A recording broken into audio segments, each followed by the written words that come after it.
1 январь 2026 жылдан баштап бардык жергиликтүү бийлик органдары, айыл өкмөттөн баштап район, область, министрлерге чейин башка мамлекеттик органдардын бардыгы коррупциялык элементтерге каршы текшерүүлөр жүргүзүлөт.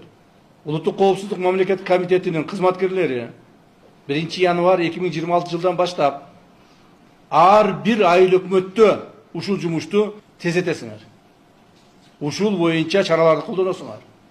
Ким мамлекетке зыян келтирсе, ким мамлекеттин бюджетинин эффективдүү пайдалана албаса, же болбосо мамлекеттик мал-мүлктү талап тоной турган болсо, ал жоопко тартылат.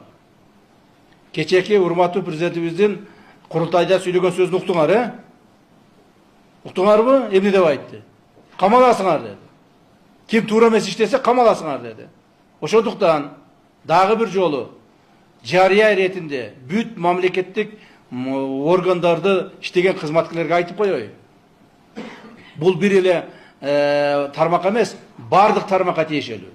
Кимде ким мамлекеттен уурдабай, мамлекетке эффективдүү жардам бере албай, же мамлекеттин мал-мүлкүн талап тоной турган болсо, азыртадан жумуштан чыккыла. Жумуштан чыгып, бала чакаңарды спокойно өзүнүн иретинде жакшыраак баккыла. Бала чакаңардын, тууган уругуңардын, үй бүлөңөрдүн убалына калбагыла. Себеби талап өтө каттуу болот. Талап каттуу